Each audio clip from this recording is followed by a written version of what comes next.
right, kids.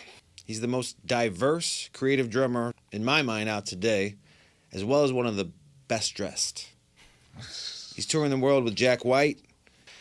Ladies and gentlemen, Daru Jones is in the building. Hi, kids. How we doing? Good. Amazing, my man. I appreciate you coming in so much. Appreciate you having me on your show, Brother Drew. Yes, Dempsey? sir. Dr. Drew Dempsey. Dr. Drew. Ladies and gentlemen.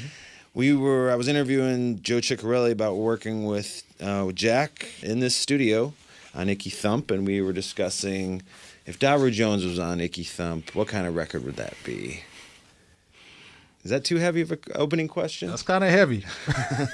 Let's circle back then. We're both Midwest kids. You grew up in Michigan. Tell me about that. What were your parents like? My parents, they're both musicians. Really? That's how they met. My dad was my mom's organ teacher. That's amazing. So, and that's why I'm here today. My mom, she's hot, you know what I'm saying? She's pretty, so she's beautiful, so I would have hollered at her too. But yeah, so just growing up like in that home, just hearing music all the time. But the only thing is, growing up, it was all up, I grew up Pentecostal, super church background, strict. Everything outside of gospel was secular, and when we were told it was no to listen to. But of course, when I would go to school, I would hear about these other styles like hip hop, and I wanted to be cool like my friends, so I had to sneak, you know what I'm saying? But it was just cool, just growing up in a musical, family. Like I heard music all the time, and they was playing the 8-tracks, you know what I'm saying? I'm telling my age now, the 8-tracks, and then the vinyl, listening to Rance Allen, rest in peace. He actually was my godfather. And my dad was Rance's second keyboard player when his main one couldn't make it. My dad also passed away too, but they were best friends for years. And listening to Rance Allen, the Clark Sisters, so listening to the Clark Sisters and the Winans. They're all from Detroit, Michigan. CeCe Winans, all them are from Detroit? No, if I'm not mistaken, they're all from Detroit. And it's a group called Commission.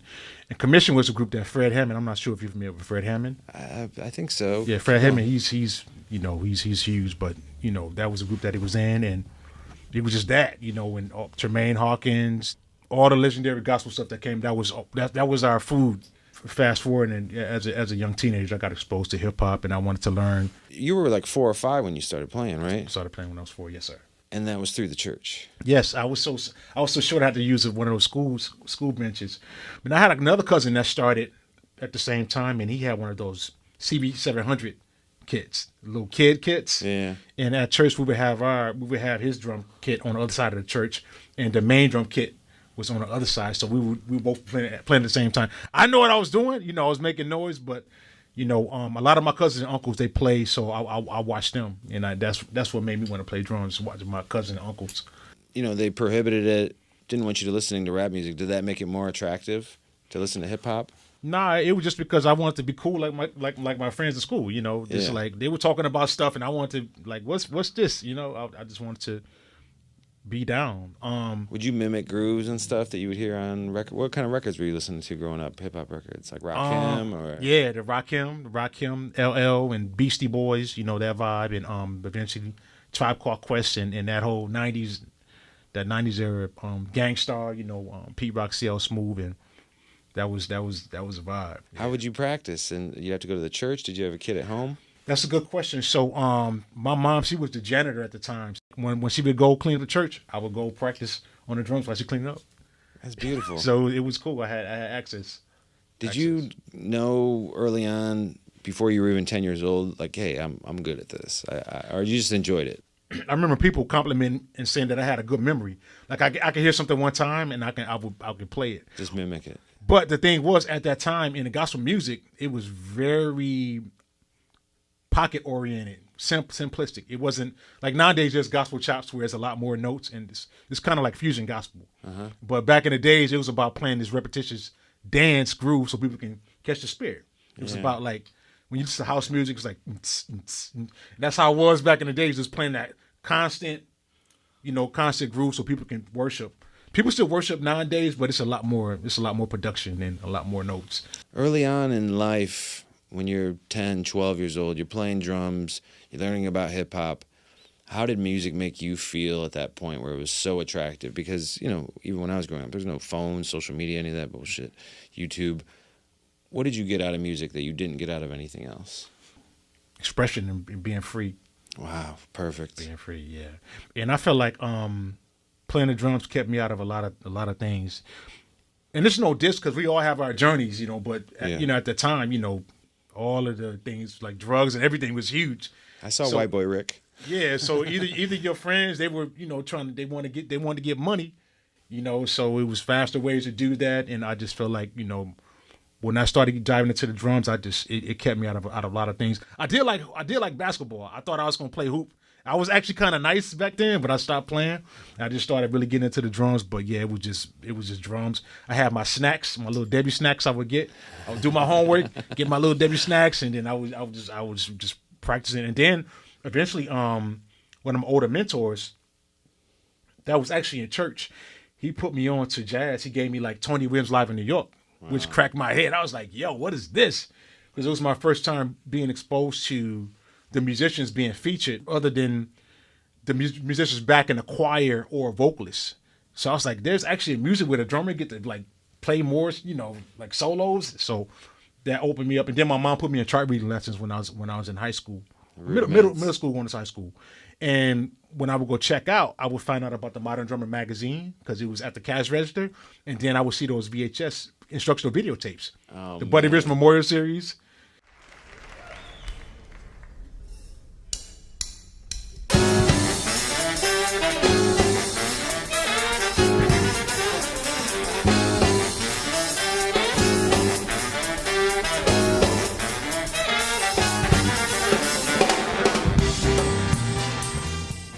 So I started wanting to learn about all those drummers, that were on those VHS tapes. Dennis Chambers and the list, Vinny Colaiuta, which is bizarre. He's a good friend of mine. And just talking to him. Yeah, Dave Weckel and all those guys. And I'm glad I came up when I did because at the time, all those drummers, I noticed that they had a Pacific drum kit that was their identity. They all didn't look alike, but I was open to seeing something different. Yeah. So I'm glad I came up during that time because it wasn't like judgment, being judgmental. Why did Vinny have his China on the left side, or why is Terry Bozier using black drum heads? Like it was just like I was just open to it, and it wasn't that person was weird because they didn't do like what I was normally used to seeing in church. You know what I'm saying? Was Dennis Chambers a big hero for you? One, he's a black man, and he was one of the greatest ever. Is one of the greatest ever. Was he a big hero for you? At a Pacific part, and he still is in my career, but yeah. But Dennis was just so dope, and he was just so techno, it just kind of went over my head, because you see your heroes playing all these fast chops, and I've come from just playing pocket. And it's so crazy, because I found out that Chambers was played on some of that, played with Parliament Funk. Yeah. So he was playing pocket.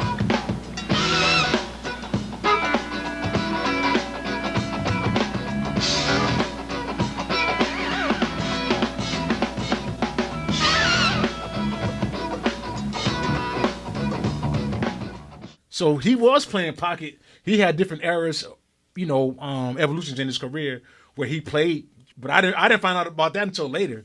When I was introduced to Dennis Chambers, it was the going crazy Dennis Chambers, doing all the chops ever.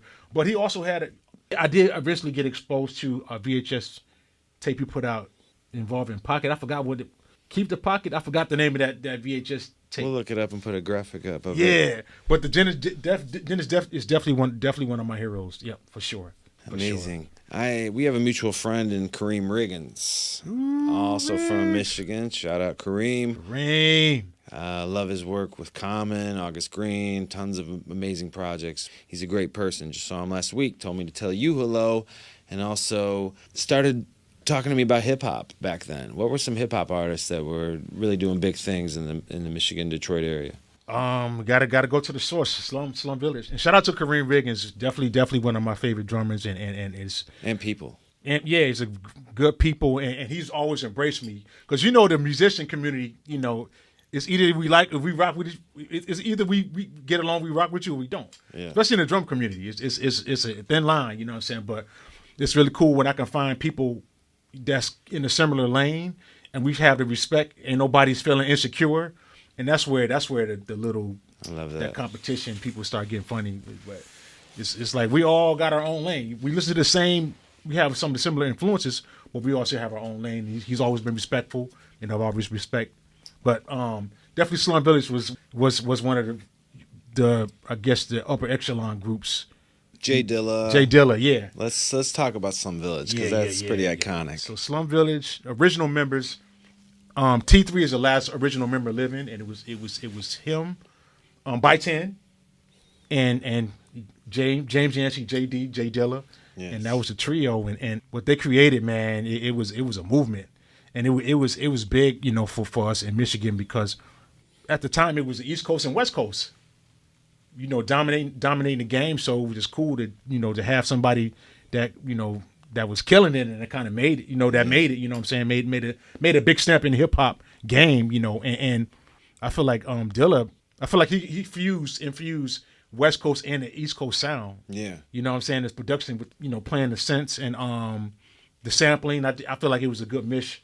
Yes. And then you know, Michigan, you know, the techno world, I think that's where techno was born. No shit. Wow. If I'm not mistaken. But I think that's what techno, like they have the house and techno parties, and that's definitely an influence that I heard that was influential on some of Dilla's production and one era where he was like making, you know, those synthetic tracks like that. So was he just royalty around Detroit then, Dilla? Yeah, I mean, he was just doing something different and new and cool and exciting crowds and you know who else was big too? This cat named Esham. Esham was big, but Esham, I don't know if he was a devil worshiper, but he was all about, you know what I'm saying? He had the red tape, you know what I'm saying? But he was another cat that I would hear about.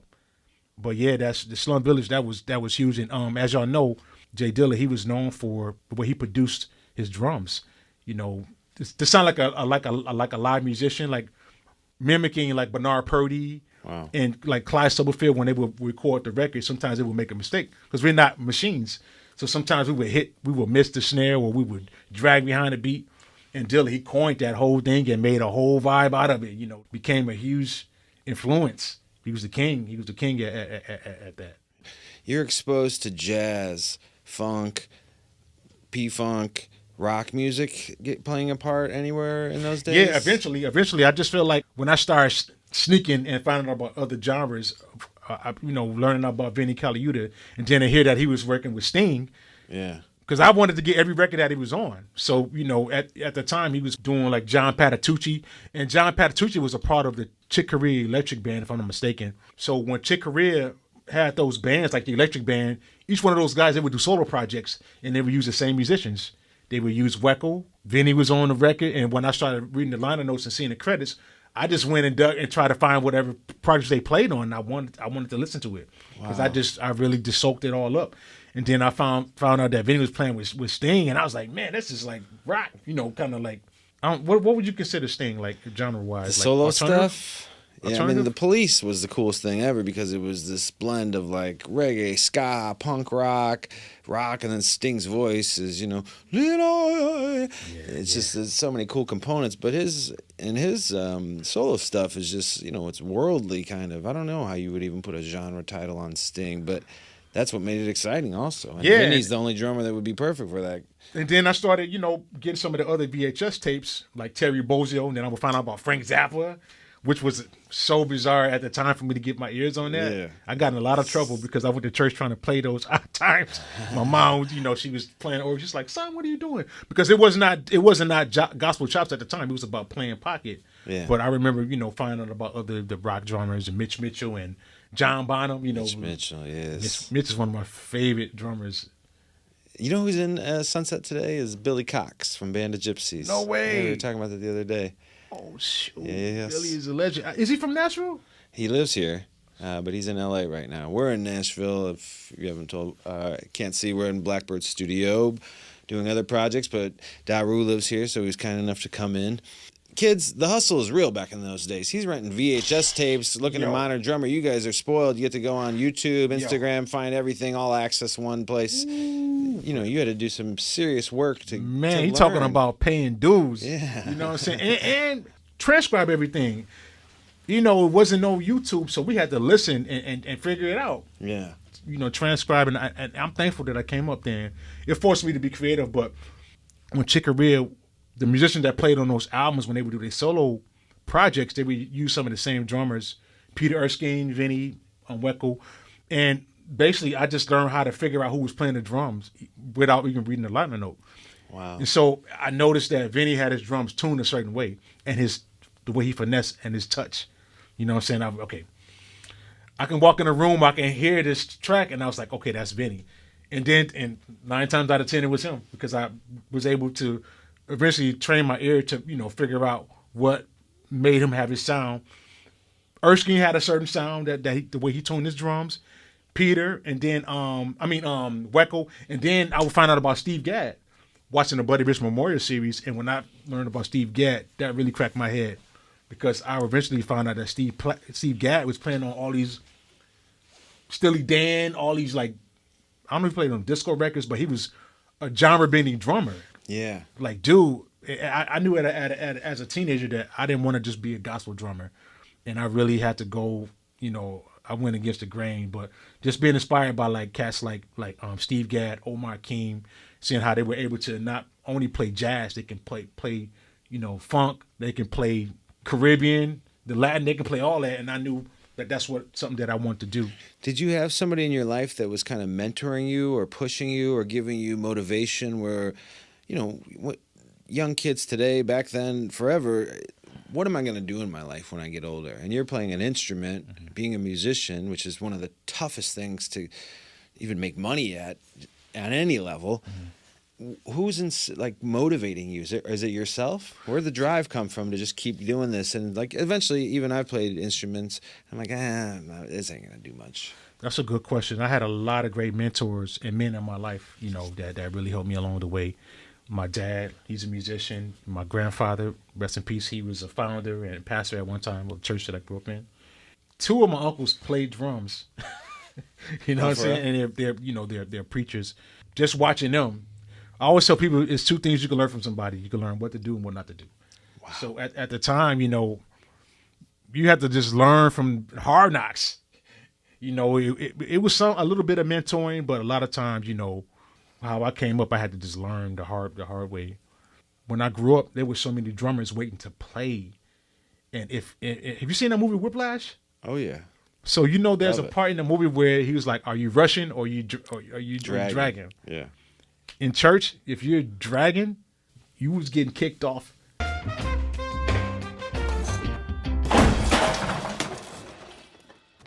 Count again.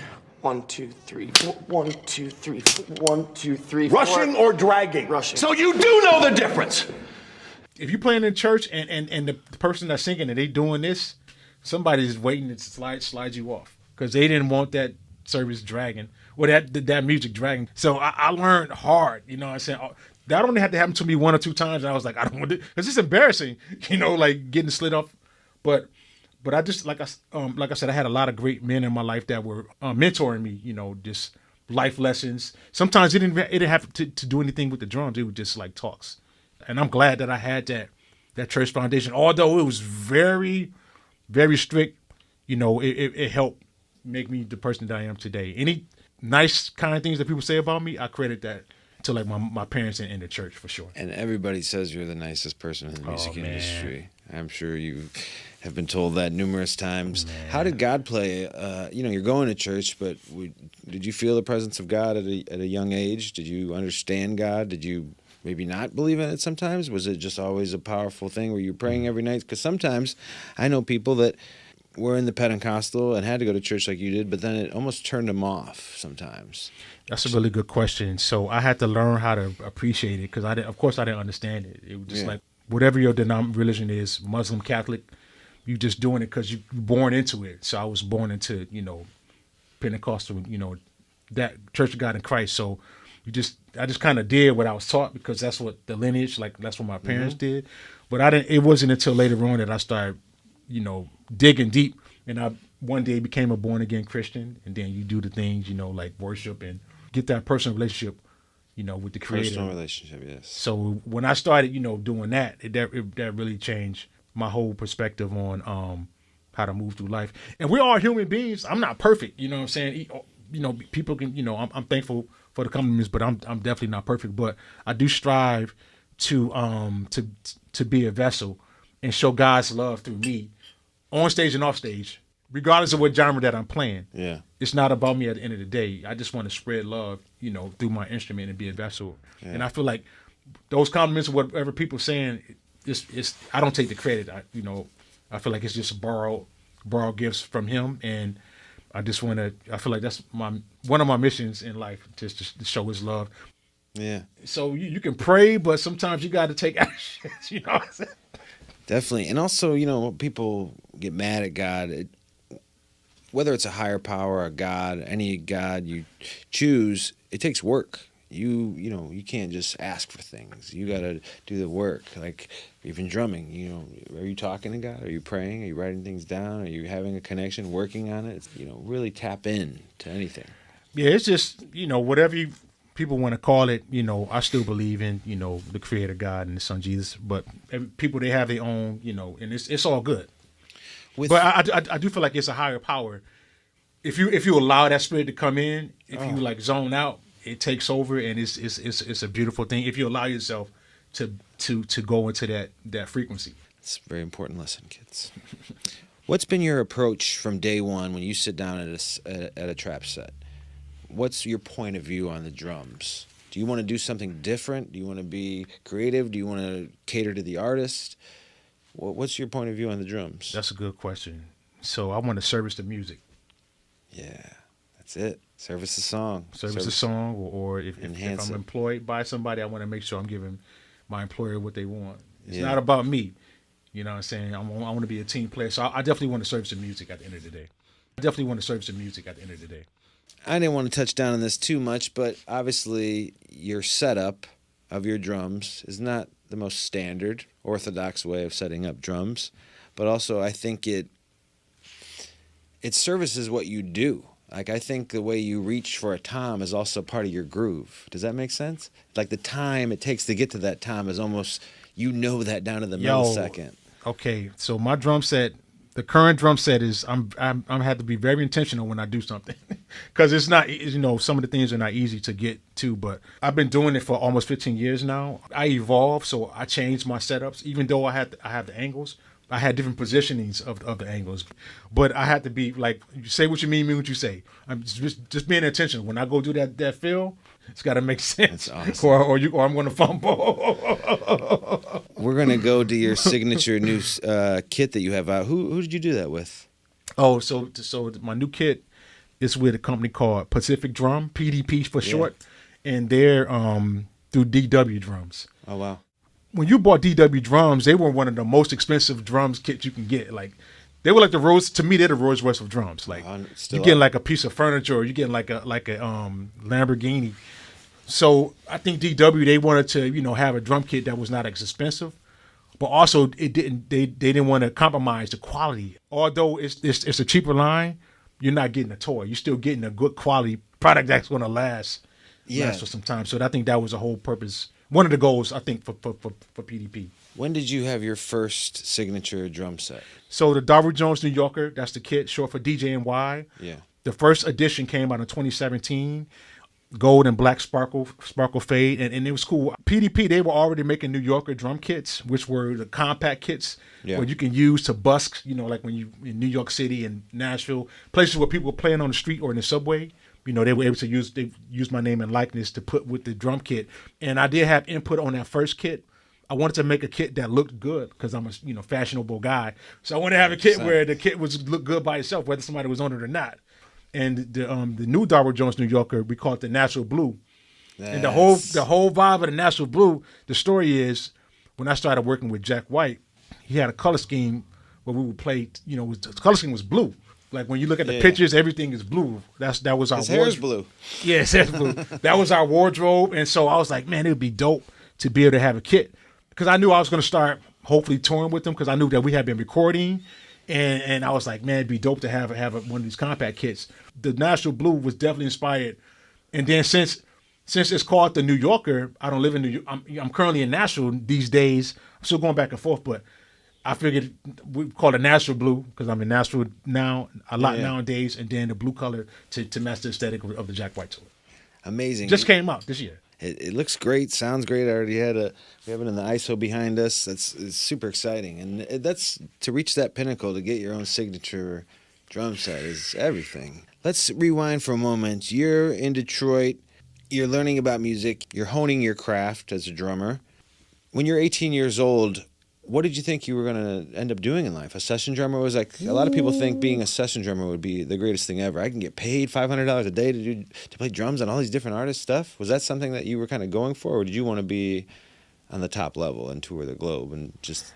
All of the above, but at that time, man, I came out to School of Hard Knocks, and like I said, it was different back then. It wasn't no set up your drums in a room and look, and you get the lighting, and you become this Instagram, or it wasn't that. You know what I'm saying? It was like just get into any band that I can get in, just to showcase, just to keep my chops up. Yeah. I remember playing for a gospel stage play, which were big at the time, coming up as a teenager. They would do these gospel stage plays where they would have the actors act and the band would be set up in the pit. Of course. I remember doing one of those when I was 14. It was in Saginaw, Michigan, and the guest vocalist that they had was an artist named Vanessa Bell Armstrong. She's a huge gospel artist back then. She was really big, and she was one of the stars of the play. And I played in a gospel jazz trio. That's the connection between me and Kareem, because Kareem actually played with the same guy that started the trio. He played jazz in his band. Way. So that's how I remember, and his name was Roger. I remember Roger telling me about his jazz drummer. I had never met Kareem, but he was like, man, you got to meet this cat one day. And he would Roger would do the church thing, and Roger's a preacher now, but back then we walking thin waters, going to church and trying to play this jazz. That was his vision of turning gospel hymns and making them and turning them to jazz. So that nobody would. Only person that was started doing that eventually was this cat named Ben Tankard. Ben Tankard was one of the first people, but before Ben, this cat Roger, he was like, that was his vision. So after doing that stage play, they bring everybody up to take a bow. I'm 14. After taking that bow, and people started coming and complimenting me, and I was like, man, maybe I can do this drum thing for real. That Pacific gig gave me the confidence, and I remember meeting a drummer, Chris Coleman. Chris Coleman is from Michigan too. Yep. We grew up together. Because I think Chris grew up in Saginaw. I remember Chris being at that stage playing. At the time, we were kids, and they were saying, yo, this is going to be the next dude. Wow. Back then. And years later, he's like one of the best drummers in the world.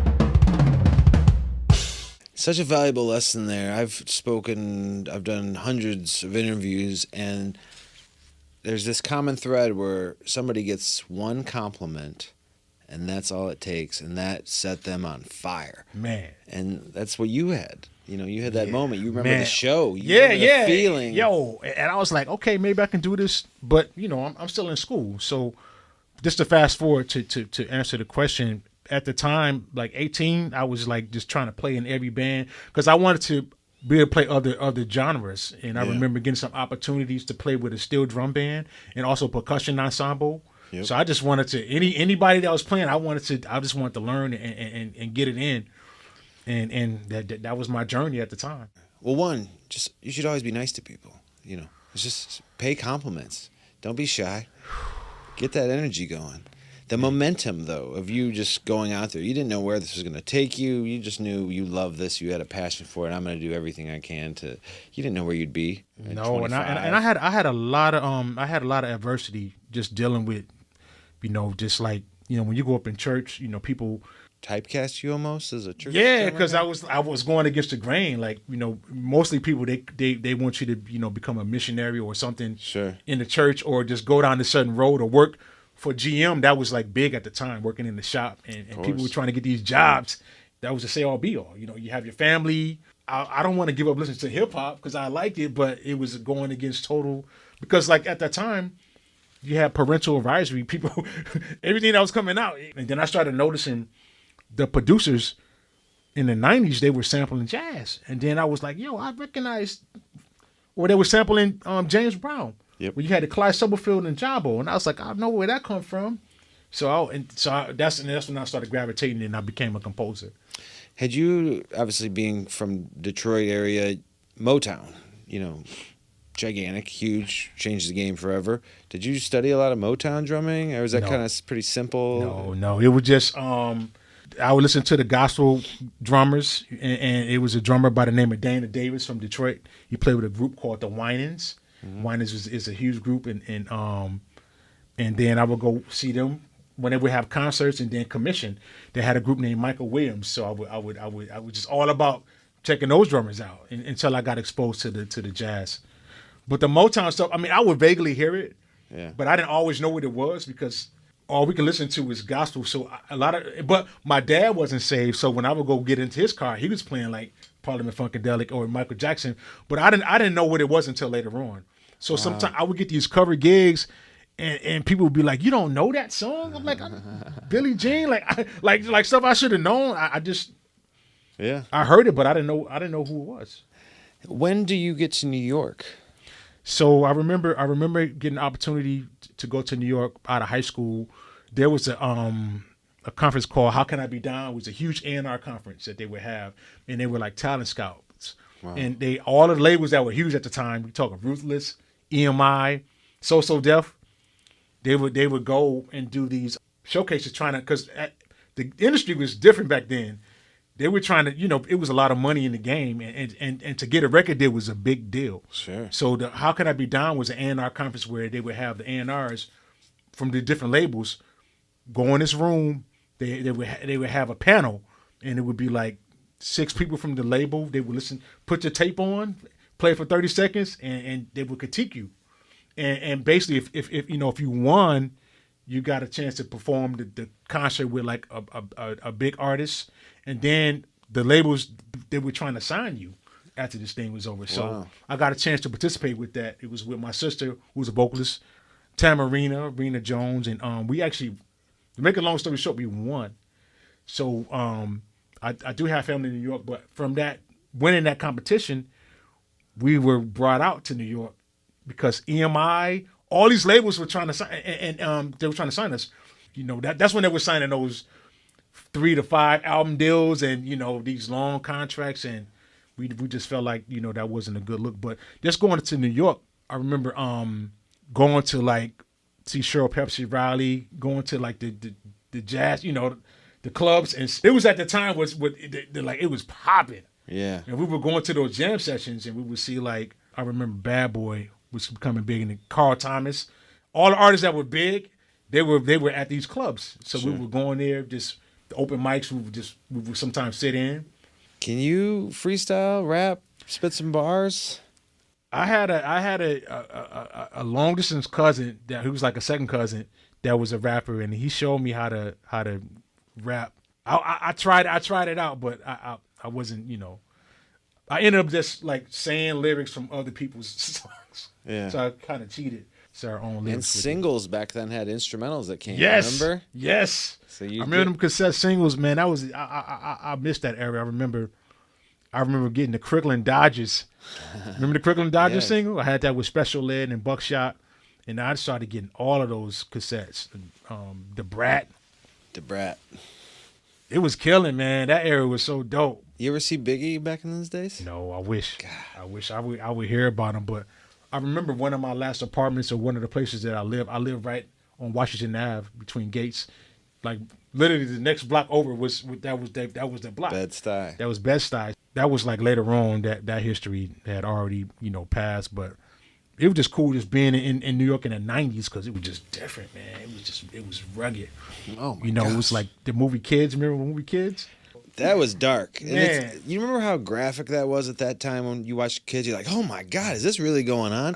Now that's like you can see kids on Instagram every day. I know, I was frightened, but it was still cool. That like, scared the shit out of me, that movie. I was scared. Scared to catch the subway, but it was just cool just being in New York in the 90s because, they had you go to like Times Square where they had all the music stores. They had Manny's, Manny's Music, and then they had the strip clubs, like all that whole vibe, like in the Lower East Side, it was just cool just seeing that part where there was no cameras, no Big Brother, so you was just like don't get caught. Don't get caught looking like a tourist.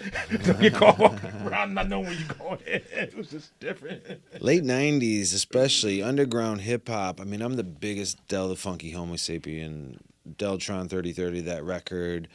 I mean, even being from Chicago, Jurassic 5, you know, these groups that are emerging in the late 90s, there was a sound that was, you knew it was underground indie hip hop because it had just real music elements. You know, you'd have like really great drums or live drums on a lot of that stuff. What were some really influential one or two artists in New York at that time for you that you were either playing with or were just doing some really cool things? Tribe Called Quest. Yes. And Wu-Tang. Yeah, that's all you got to say. That's right. And then, of course, Gangstar. But yeah, definitely Tribe. Yes. Tribe was just life changing because them dudes, man, that music was. I didn't figure out where they were sampling that stuff from, but it just those vibes, man, it would just. Oh. And it wasn't a lot of profanity. It would just you know, having fun. That was a vibe. Were you seeing Questlove around at that time at all? No. Because he was in DC, Philly. He was in Philly, I think. I think they were in Philly at the time. The Roots were emerging though in early 2000s. Man, that was when I discovered the Roots and seeing that there was a hip hop in a live band setting. That cracked my head. I was like, word, and that was been a dream of mine to play in the hip hop setting, and my dreams came true. Yeah. But it wasn't until later until I would get into the same room with Quest and eventually, you know, we because that's a hero. That's a hero, definitely a hero of mine for sure. Another legendary artist, but person, you know, just good people. Man, I remember there's this cat Peter Rosenberg. Are you familiar with? I'm not. Peter Rosenberg, he has a show. He was on Hot 97 if I'm not mistaken. Peter Rosenberg had this live talk show. It was called Noisemakers. And I remember getting the opportunity to play in the house band. And that's a whole nother story because all the musicians in that band ended up becoming some of the leading musicians in the game. The band was called The Cypher, and it was me, Igmar Thomas plays trumpet with Lauryn Hill, and Louis Cato, which is he's now the MD for forgot the late night show that he's on. It's Colbert, I think it's Colbert. Oh, yeah. So we were in the house band and we would play for Peter Rosenberg's live talk show, and like he had Premier was the first guest that they had. Q-Tip. Wow. Questlove. So when they did the Questlove, that was my first time meeting them, and I remember for that Pacific show, Quest ended up sitting on my drum kit where I had the angles. He did the interview. Everybody else did the interview from the chairs like how we sat in, but Quest did his from the drum kit, and it was such an honor having them sit, you know, on my drum kit with the angles. You know what I'm saying? So he did his. And I remember when they brought him out on stage, we were playing one of the Roots joints, and Quest came on and started, and he actually got on, and we switched positions. So it looked like we were both playing it at the same time. Yeah. Then I gave him my seat and let him finish out. So that was like a classic moment for me, you know, being able to. So that was my first time meeting Quest, and then Quest started coming to the Noisemaker show, and when we had Q-Tip, and I can't remember the other. Oh, we had Raekwon. Raekwon was on it, so we had to cover it like Wu-Tang. But after doing the one with Q-Tip, if I'm not mistaken, Quest was raving about the band. Like, yo, you got to check out the Cypher band. Because, you know, we were covering all these artists' music, but we were covering it to the T. And he was like, man, y'all got to come check the show out. And I remember during that Q-Tip show, we ended up doing Lightworks and a couple of Dilla. We played like Dilla tracks at the end that Q-Tip was on. And then Questlove got on the drums and played, and then it turned into this big jam session. Everybody playing something like Q-Tip, Quest, and then I was playing like the percussion. And it's on YouTube. That was like my first times like building like some type of, you know, and getting that nod from Quest. That was like my first time like, okay, this is official now. You know what I'm saying? Yeah. The question everybody wants to know, Jack White. Where did you first meet Jack White? Okay, so I started working with Jack White. It was a producer and rapper from Detroit, Michigan named Black Milk. Mm-hmm. At the Dilla transition, Black started working with Slum Village. You know, he produced a lot of their music. And how I met Black Milk was I became the live drummer for Slum Village at the Dilla transition in 2006. They got some opportunities to play at some shows where you need a live band. Essence Festival was one of the shows that we got a chance to play. And before Essence Festival, we played a couple shows, and Black Milk would open up. for Slum. Oh, wow. And I remember making an impression on Black. Black was like, man, if I ever got a band, I want to use Slum Village Band. So Black Milk actually ended up taking Slum Village Band because, and Slum wasn't really doing much, but Black ended up, using us. I recorded with Black Milk on this project called Album of the Year. It came out in 2010. And this is a story that I think I was told. There's a rock and roll sample on one of the tracks called Deadly Medley. It features Royce the 5'9". And from what I was told, Jack got excited when he heard that song. And at the time, Jack was doing these like 2-song 7 inches collaborations through Third Man, which is his label that he have in Nashville. Uh-huh. Black Milk got invited to come to Nashville. And I remember, I think I heard that Jack offered to use Nashville musicians, but Black was like, "No, I got my own guys I use." So big shout out to Black Milk for bringing us, because had he not done that, who knows? So Black, invited us to come be a part of his recording. We had a recording at Jack's home studio, and the following day we did a concert at Third Man Records. Third Man is so dope. They have a green screen performance room where they do concerts, and we do this performance. And I knew Jack was a drummer, but I'm just like, okay, not trying to fan out or whatever. And I do this drum solo, and I remember the DJ that relayed the story to me next day. After that drum solo, we heard somebody go, "Yeah!" And I heard it. Jack got excited. Went back to New York. A month later, I got an email from his team that Jack was asking if I would come to Nashville. He was doing a collaboration with RZA, and wanted me to play drums on that collaboration. Sick. And I was like, "What? RZA is a hero of mine." You know what I'm saying? And so Jack, they flew me down, to Nashville from New York, and got in the studio, got ready to record. RZA canceled the session. He was filming movies at the time. I think it might have been American Gangster or Bill. What was it? Ill Bill? Oh, Kill Bill. Kill Bill. He was a part of. And so he had to cancel, and I was heartbroken. Jack felt bad. He didn't want to send me back to New York. He was like, "Well, I got a couple solo songs we can work on." So we ended up still working for 2 days. We recorded like 2 to 4 tracks that we recorded. And I remember going back to New York, and the rest of the year goes by. I'm like, man, I wonder whatever happened to that music that I recorded. And so at that time, I was playing with 4 artists that was a part of me, paying my bills. Like I was Talib Kweli, was a Brooklyn rapper. I was his musical director and drummer. Wow. I was in Black Milk's band, and I had started playing with a producer in New York named Ski Beats. Mm-hmm. Ski produced Reasonable Doubt, some of Jay-Z's first record, like some of those big hits. So Ski had a band called Senseis, which I was a part of. That house band with Dame Dash. Dang. So I was, and then I played with founder. Yes, and I played with Daisy Joplin. So I had 4 artists that my schedule was booked 6 months to a year in advance already. But at the time, I got an email from Jack's team, and they were inquiring about my availability for like 6 months to almost a year. I'm like, man, what's going on? And then I said, I got a couple tours. I'm trying to decide on which one I'm going to do, because Talib Kweli had an album that just came out called Gutter Rainbows, and he wanted to tour with that. And Black Milk was trying to tour, and they both were trying to tour at the same time in the beginning of the year. So I told Jack's team, like, I'm trying to, I got a couple, situations I'm trying to figure out which one I'm going to do. And then Jack emails me directly, and he was like, "Those tracks you played on are going to be on my solo record, Blunderbuss. I have this vision of using everybody that was involved to do a tour, and I want to tour with 2 bands." So it turned out to be a blessing.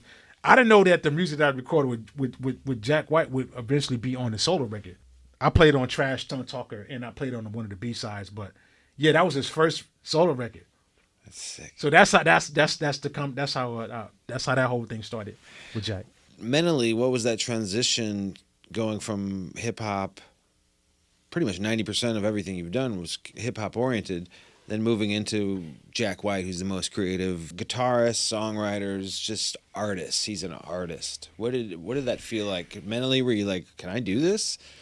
Man, you know what's a funny thing? I almost didn't do it. No shit. Because I'm loyal. You know what I'm saying? I feel like, by me having my position with Talib Kweli and Black Milk, I just, I like to be loyal. I don't like to burn bridges. But to make a long story short, my girlfriend at the time in New York, she was like, "Yo, do you know who that is?" I didn't put the the two White and two Stripes. together. Yeah, I didn't put the White Stripes. I didn't put them two together. But when my girlfriend played at the time, when she played me that Seven Nation Army, I was like, I know this song. She's like, yeah, that's who you going to work with. So I almost didn't do it. I almost like not did it, but it just worked out because Kweli ended up getting the DJ to do most of that tour that he was trying to do, and that opened up my availability and working with Jack White, and it's been a blessing. And what I liked about the situation was I did feel a lot of pressure because I know Jack is a drummer, and I feel like when we started rehearsing for the tour, I was like, man, I need to be on my P's and Q's, you know what I'm saying? Because he's a drummer, and then he had all this material, but it eased my troubles when we started. Before we rehearsed, it was like, I play to the drummer. I want you to bring your vibe to what I'm doing. So he gave me the go ahead, like I hired you, you know, because I want you to bring your world into what I do. Yep. And me coming from the hip hop, you know, being in that circuit for over a decade, it was just a blessing where I didn't have the pressure of trying to be Meg or Patrick that played with the Raconteurs, but I made the decision to respect the original composition because I know that when people go to concerts, they want to hear those Meg Wright beats. Yep. And I just had to figure out a way to add my swag, and that's what I did. I would just add my swag in between, and I would respect the original beats as much as possible. So you do the 2 tracks, then you start a tour, right? So it was only the 2 tracks, then you go on tour with Jack. What was the live setting like? What was same set list every night? Were you switching things up? You're playing the Meg's grooves, Patrick's grooves. Kind of got routine for you, or were you guys creatively thinking of like, let's close with this tonight? Or so the craziest thing, and this is the first time that I've ever been in a situation like this, we didn't have a set list. He just gave us. We just had to learn. I think the catalog had to been 60 plus songs deep. This last tour that we did, we were 100 songs deep. Whoa. We had a booklet, almost 100 songs. But at that time, I think it was he just wanted us to learn all the material from the catalogs, talking Raconteur, Dead Weather, White Stripes, and now the solo record. So he wanted to just be able to us to, whatever he's feeling for the night.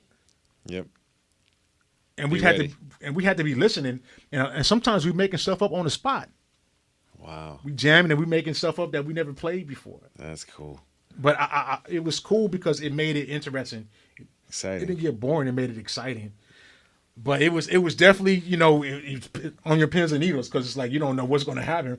And you have to be listening to his riff.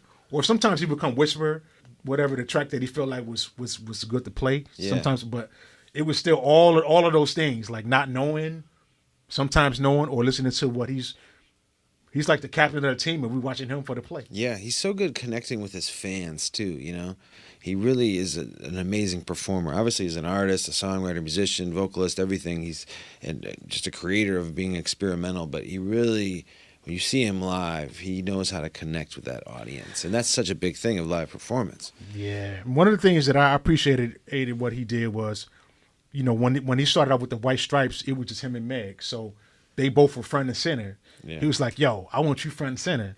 Like normally you would see the drummer in the back. Everybody else is in the front. He was like, nah, I want you front and center. So he put me in front of the stage, right next to him, and built everybody else around us. He was like, I play to the drummers. So I give him props for doing that, and that also helped, build my status and showing people what I do in that type of environment. It exposed, what I was doing in the hip hop community. In that rock environment. That's what he wanted. We were talking earlier. It's matching brilliance with brilliance. He wanted that hip hop bottom end to these records, and he's probably looking for that. And then when you came on his radar, I was like, I want that guy. I'm thankful. I'm thankful. He's worked with a lot of great drummers. Patrick is killing drummer. And Carl Lazard. Everybody's just worked with. But I'm glad that I was able to just be myself, and not feel like I had to be anybody else. That's everything, too. And, Jack's himself. This is him. He's not mimicking anybody else. You're not mimicking anyone else. Being yourself. You're good enough, And with the setup, too. Yes. You could have been like, what the hell going on here? Yeah, he allowed me, but for me, like when I'm working with any artist, I'm going to get the tools I want to try to get the tools that's needed. So I did have to add more drums to my setup. Yeah. Because some of those records, like the Raconteurs, they would have like a marching drum. So I added like another drum, but I still had the angles. Yeah. But I just, wanted to service the music and have all the tools, you know, to do what I can. Highball stepper. That just nice.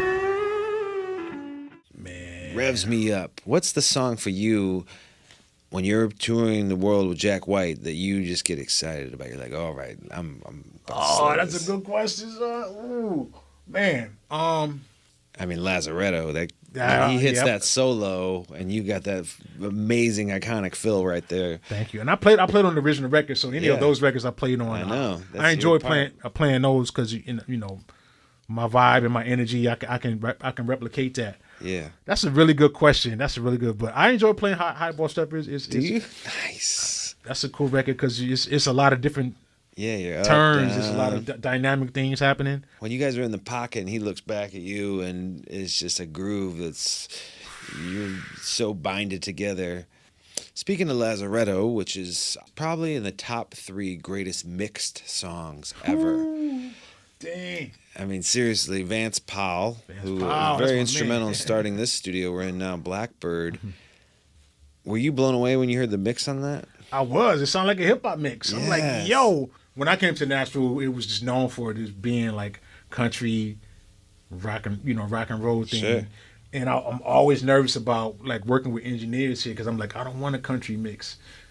I don't want my stuff to be tucked. I need to hear that bottom. You know what I'm saying? Yep.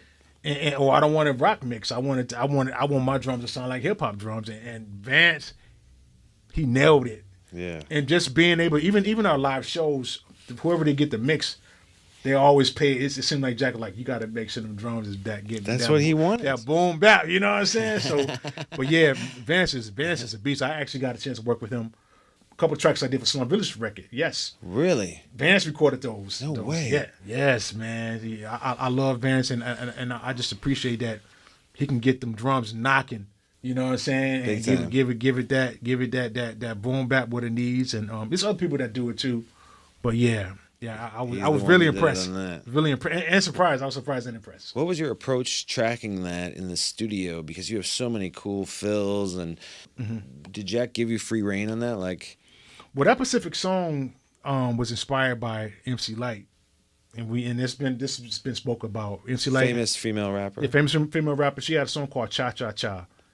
And my drum fill is definitely the same drum fill that they sampled. I can't remember where the original drum build, the fill was sampled from. Yeah. But that was definitely inspired. But we just played our own. We made up our own rendition. You know, I just played it with my flair. You know, and I feel like my flair and my style, it incorporates like playing with the DB as like being an MPC. You know, with that bottom heavy, that oomph. You know what I'm saying? So that was my approach. That was my approach, definitely on that record. Where did you guys do that at? What studio? At Jack's home studio. Oh, for real? I think the only things that were tracked in other studios were the record that he put out before his latest one, the one that Carla was on. I was on a track in the interlude, but I think that was the first time that he recorded in other studios. He normally solo stuff he normally does at his home studio.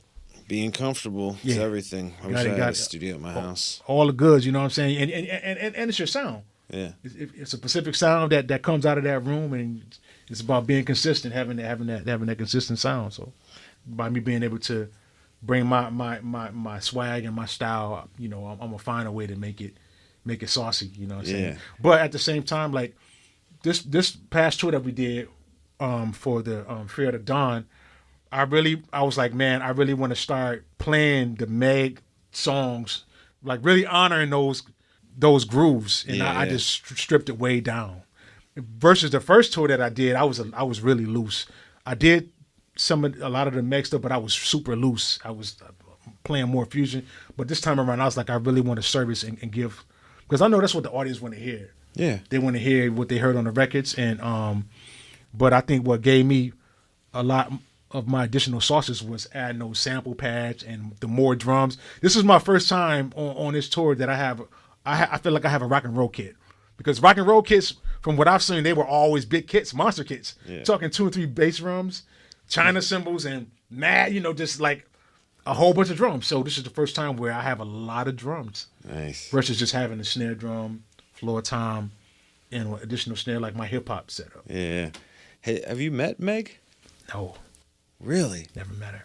She never like came to a show one time, just backstage, say hi once. Not that I know of. I mean, I love her work, and I mean, I feel like that White Stripes vibe. It reminds me of hip hop. It's that boom bap, you know what I'm saying, and the glitchy, that whole glitchy stuff. Not always being on.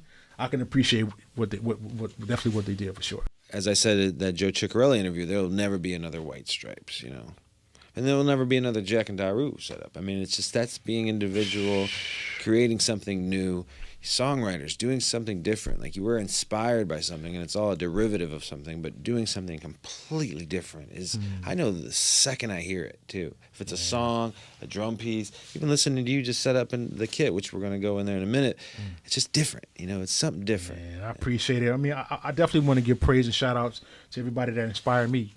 Yeah. Because I feel like my style is definitely a tribute to all of those people.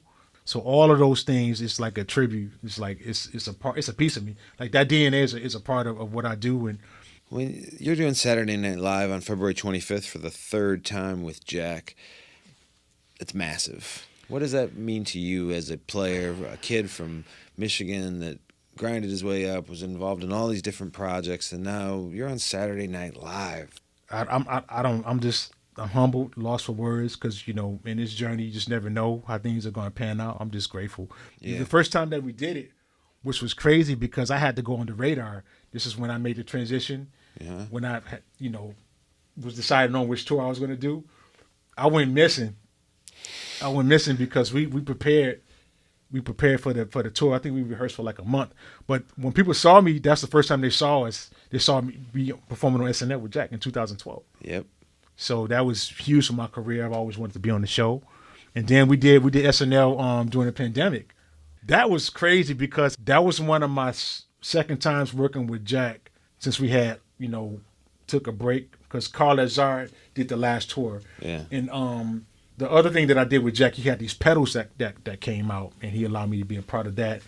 But I was on my way to the gym, Planet Fitness, and I get this, like I'll get text messages, but I get a FaceTime call this time, and Jack never does that. And he was like, "What are you doing? Where you at?" And I was like, "I'm in the mall. Let me call you back. I'm about to go to the gym." And then I went in my car and I FaceTimed him back, and he was like, "I got asked to do SNL. Something happened with the artist, that the original artist that they had. Don't be in the public without your mask." Yeah, and I think that he was like, broke the bubble. he was, whatever happened. But Jack got the opportunity. He was like, "I want, can you accommodate me on this?" And I was like, wow. It was crazy because, when the pandemic was around and we had to go rehearse, it was like a last minute, like 3 days before the thing. Oh wow. So it was like I hadn't been playing with Jack like that in a while, like a few years, and it was crazy. It was intense. And then we had to make sure everybody was cool when you could get the tests. It was all these things that could have went wrong, but I feel like the universe wanted us to do that. You guys played Lazaretto. Played Lazaretto, and we played we started with the track that he did with Beyonce for Lemon. Oh yeah, Don't lose yourself. Don't hurt yourself. We started with that, and then we went into Ball and Biscuit. Sick. And even that Ball and Biscuit, a lot of that stuff we were making up at the last minute, at the very last minute. Like I remember growing up as a kid, and people being like, "Man, one day you're going to get that chance where everybody's going to see you." That was the moment in my career that I thought that would never happen, because I feel like personally we get little breaks. I don't feel like there's like ever one big break, but that was the break that I had been told about as a kid. Like I feel like everybody was at home during that time. They saw that show. I was getting text messages from like my heroes, like Vinny, Will Kennedy, wow, Mike Portnoy, like people like that I look up to was like saw that show, and I was like, oh my god, it was so dope, for my career, and just that moment was just a moment in history. that specific SNL Yep. show was crazy. You just got to be grateful and ride the wave and don't question and just keep being you, doing you. Man, and one of the it was a guitar player that had just passed away. Eddie Van Halen. Eddie Van Halen, Yeah. and on that Lazzarato, the breakdown, he kind of did like a little. He actually used one of Eddie's guitars, and then on the Lazzarato breakdown part, he did like a little guitar. You know That's how awesome. Eddie, like a little riffing. That's more than the Grammys did for him. We did the Grammys too. That year? We did the Grammys in 2013, but it was one of the craziest things that spotlighted me as a drummer and what I do. That was one of my biggest things at the time. I think I'd rather do Saturday Night Live than the Grammys, though. I mean, that's just from, I don't know. It's just more people watch Saturday Night Live, I feel like, even. Who's some drummers right now that are inspiring you, that are doing cool things in the current music industry? That's a good I wanna idea. throw some props That's a good to. question. I want to give a shout out to this cat named JD Beck. Mm-hmm. I don't know if you know who JD Beck I is. don't. That's why I want to ask you. JD, him and his, I think, their girlfriend, Domi, they're signed to Anderson .Paak's label. Oh, nice. They just put a record out. Sick. They were up for a Grammy, but I don't know if they won. JD is so dope. He's like, I met him when he was like the young kid, maybe 14, like before all of the stuff, was happening, that's happening for him right now. But you know what I'm saying? He's that dope. He's killing. So check JD Beck, some other drummers. Oh, Ragoff. Ragoff is another drummer that's dope. Another kid drummer. What's the night show where they allowed the drummers to be featured? It's a late night show? Yeah, I've done it before too. I forgot the name Seth of it. Meyers? Seth Meyers. Yeah. Seth Meyers. He did Seth Meyers. Nice. I did it too, but like a teenager at his age to do Seth Meyers, he's super dope. I forgot what his nationality is, but he's a killing drummer. My nephew, Big Quavo, he's killing. My nephew, Quavo Anderson. But he's one of the drummers that's killing. He's my nephew. I got a cousin, Eugene McBride, is super dope. It's funny now, like you're in Vinny Colaiuta's shoes where you're looking up, down at these players coming up. It's crazy. It's full circle. It's crazy. TK Johnson's female drummer doing her thing. What advice would you give to 18-year-old Daru Jones today? If you could God came down and said, you have 10 minutes to talk to 18-year-old Daru. Be respectful respect your elders. Really? Be nice, be on time. And give your boss what they want. Service to music. Being valuable, yes. Love it.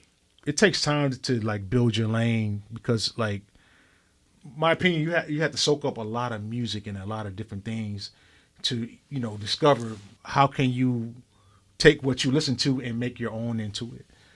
You know what I'm saying? Because like, when I was young, I wanted to do everything that my heroes did.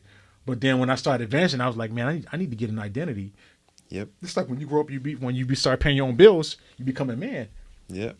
Yeah, just being open and the social media has really changed the game because like everybody don't know how to behave. It's just this it's just like Perfect way of putting it. yeah, it's just like man, you can just the freedom of speaking. People just talk reckless, and they don't even know you. No, it's disgusting. It's for like, lack of a better dude, word. I play my drum kit because that's what I want to. That's how I want to play it. You don't. Why are you worried about it? You don't have to play it. Yeah. You know what I'm saying? But people are so judgmental. Like they're not open. That's why I said I'm glad I came up when I did because when I started getting exposed to the other drummers that had different setups, Terry Bozzio, I didn't look down on them. I was like, man, why did they do that? Let me try it out. Let me see. But nowadays, if you're not doing something that everybody's doing, you're a weirdo. You know what I'm saying? And people are just miles and miles away, so they feel like they can just go on your wall and comment and talk reckless. Yeah. But you won't say that in front of my face.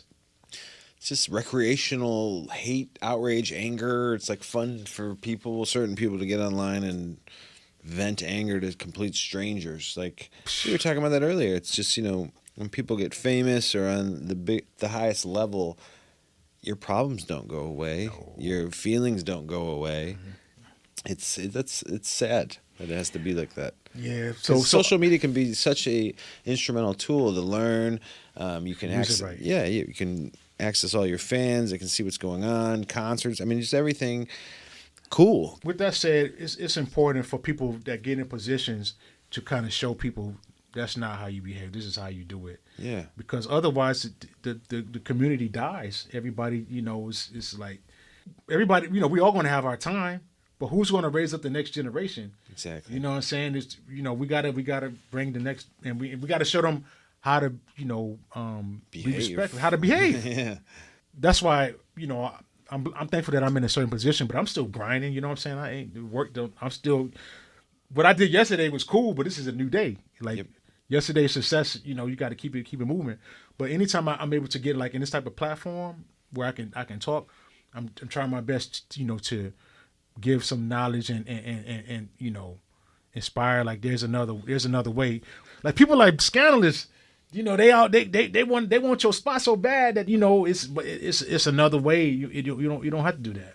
You're exactly right. You know what I'm saying? You could have all the talent in the world. If you have a jagged vibe, too, nobody's going to want to work with you. And talent's about 30% of it in this business because a lot of people have talent. But being on time, being respectful, being nice, being a team player. You're building the artist brand, but you're also building your brand at the same time and, know that line. Yeah, because you think people that they want to tour, maybe it's like, man, I'm dope. I've been practicing. But the artists that pick the people, they want to know if you're going to be moody or if you're going to know how to behave yourself or if you're going to be talking crazy. Like all those things it don't matter how dope you are, but if you can't, behave yourself and know how to be in those environments, yep, you may not get the gig. You know what I'm saying? Yeah. It doesn't matter how good you are. So all that stuff counts, like how you dress. And you don't have to have a lot of money. Just, try to look as clean as you can. And all of those things help. Definitely. Help. Exactly. Yep. The world doesn't owe you anything. Put effort forth in everything you do. Things that you don't even think you should be putting effort forth. Take a little time for that. Let's get to that real quick. Last question, then we're going to go see this signature set and hear it for a little bit and listen to some grooves. Your fashion sense is so iconic and sick and just the swagger, and you make sure that you are always dressed to a T. When did fashion come into your life? Man. Early on? I mean, the hip-hop community always has been very fashionable. What's your drive? Kangles? Even the shoes you have on. Who makes these shoes? Clark's Wallaby. Woo! Thank you. All of the above, and I want to credit my pops. My pops is one of the best dressed people in the world. Rest in peace. Growing up in church, they were always about looking your best. It was all about giving the Creator, like God, your best. Yeah. Whether it be praise, your instrument, or how you look. Wow. So my dad was all about that, and I know back then there was that pimp, that pimpy lifestyle, just suits. That's a topic that we, at some point somebody, because the church is all about being flamboyant, not all, but the church that they have Easter Sunday, it's all about coming with the swaggiest outfit. So definitely my dad, but and then like coming up in the hip hop world, like when I would get the Source magazines, those hard copy magazines and the Word Up magazines, they were always, it was all about fashion. Sometimes you didn't even know who the artist was, but if they looked cool, it was like, yo, I remember seeing like EPMD and LL Cool J rocking the kangaroo style hats. I'm like, so I feel like my style is definitely a tribute to hip hop. One point in my career, I was wearing Adidas because I was a brand ambassador for almost a decade. So I had Adidas, so it was definitely to pay tribute. So fashion is always just like I like looking fresh. Yeah, it's pay fun. Tribute. And then eventually just like how my drums, I figured like my drum kit, it's about having an identity. They say image is everything. When I started getting modern drum magazines, they would showcase the drummer in their drum kit, and that was a part of their identity. So that's one side of it. And then like seeing the jazz guys or people that are playing on these platforms, they all look nice. They didn't just play, but they look nice, and I feel like that was a part of the gig. Yep. Like looking your best, dressing your best, you feel good, and standing out too. All those things, like having an image. So Michael Jackson wore the glitter jacket with the gloves. Prince had the stilettos. Yes. It was all about having steez. You know what I'm saying? Having swag. So, I feel like I wanted to add that type of vibe. And I just started some of the companies that I would wear. I ended up having partnerships with them, like Kango. I'm on my 10-year anniversary with them. Nice. Celebrating that I've been an ambassador.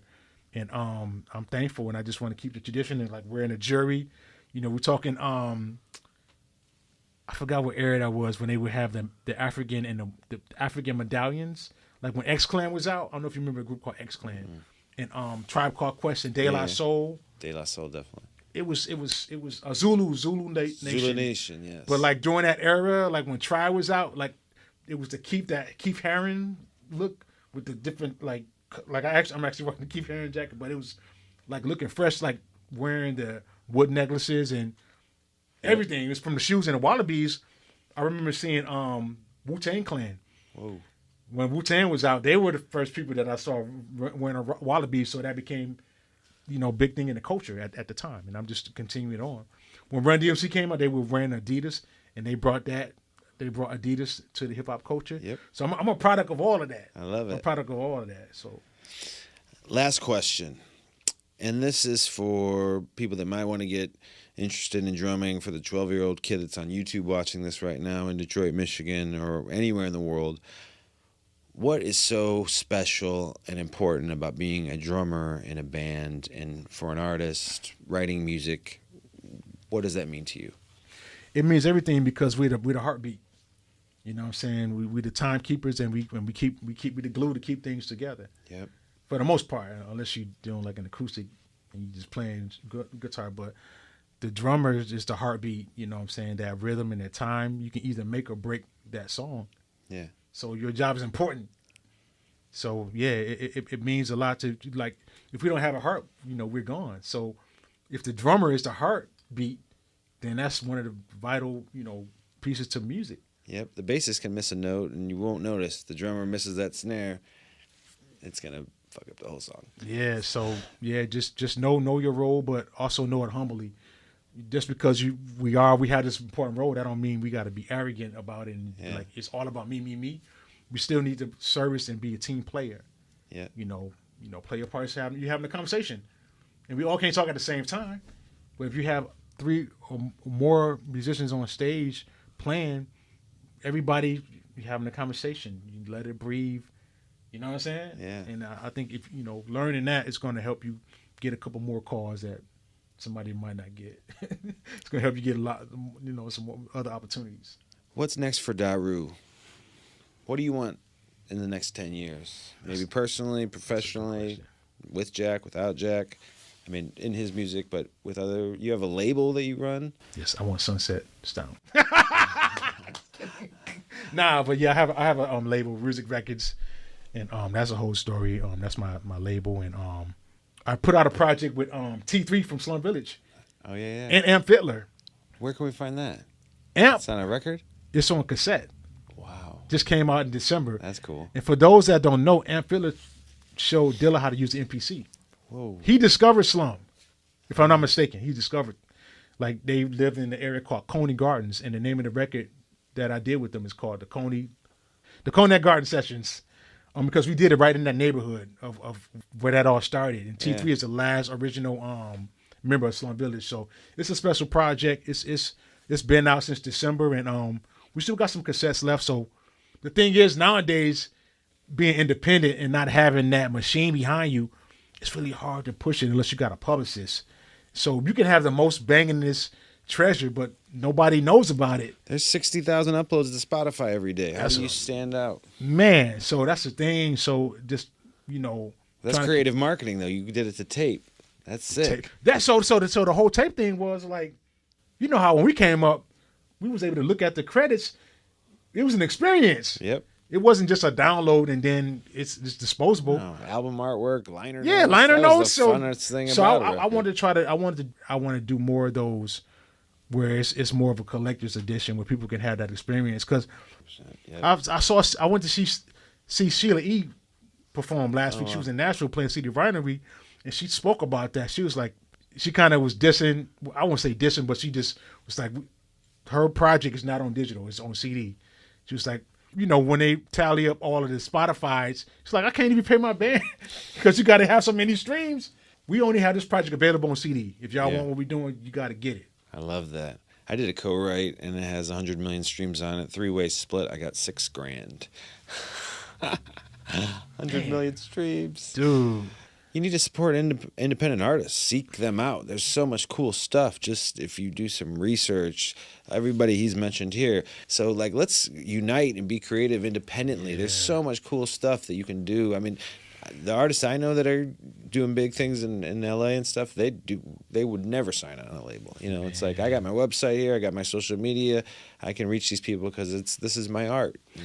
Yeah, and nowadays, you know, with the way the game is, it's like trying to find equity in what we do now as drummers, being writers now, because back in the days, like Clyde Stubblefield and those guys, they didn't get no publishing. Oh, yeah, Hal Blaine. I mean, and they are some of the biggest sample, you know, the most sampled loop in hip hop history, the Funky Drummer. You know what I'm saying? But exactly.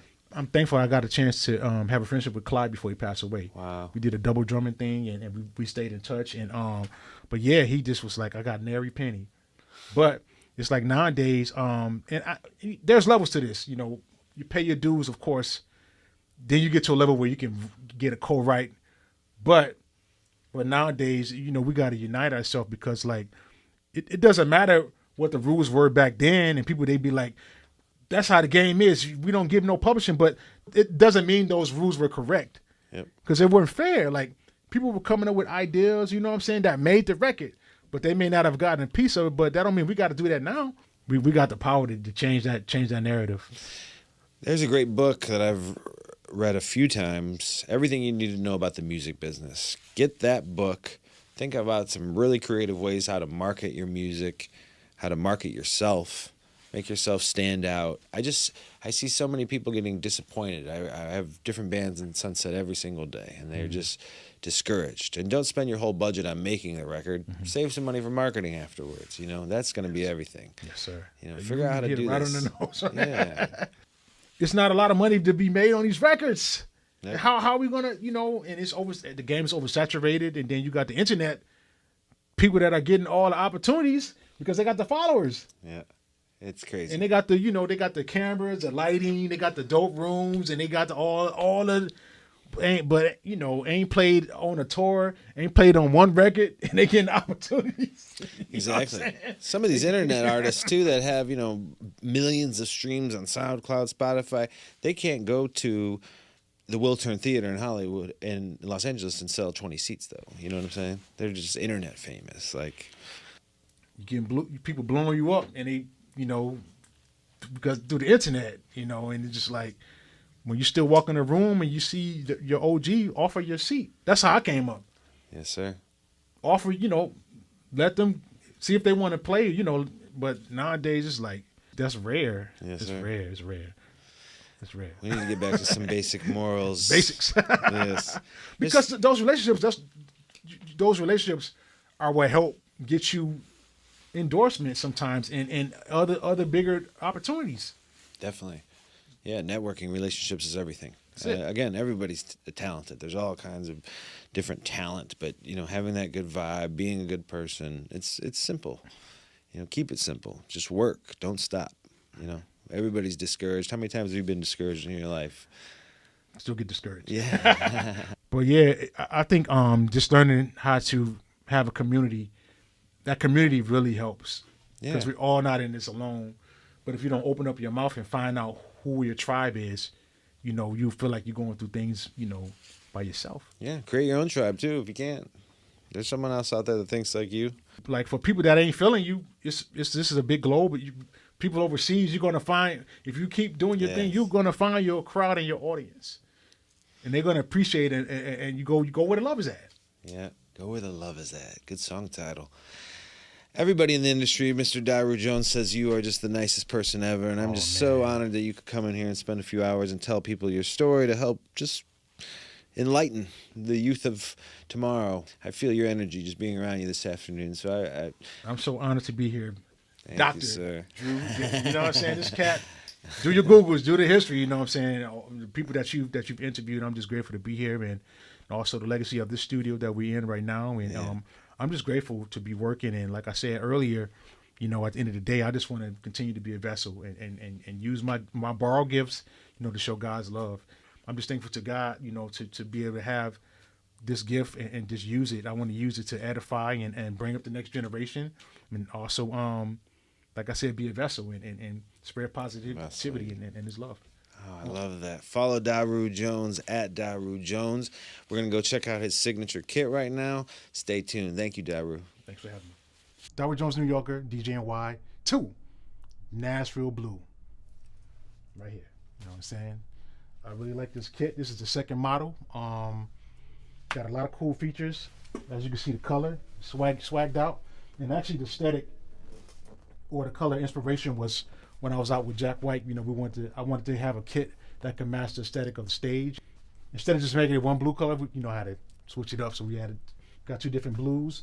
And then one of my favorite features on this, all the drums can be made into snare drums. They call them snobs. Snare drum, time together, snob. Obviously, this is snare drum, so you know, if you turn the snare drum, it's gonna be a time. But up here, you know, it's the same thing. You know, they have the strainer and everything. Tom, snare, tom, snare, snobs. Yeah, it's portable. You can carry it in a couple bags, and yeah, it's available now. PDP via DW Drums, and yep, Nashville Blue, Daru Jones, New Yorker 2.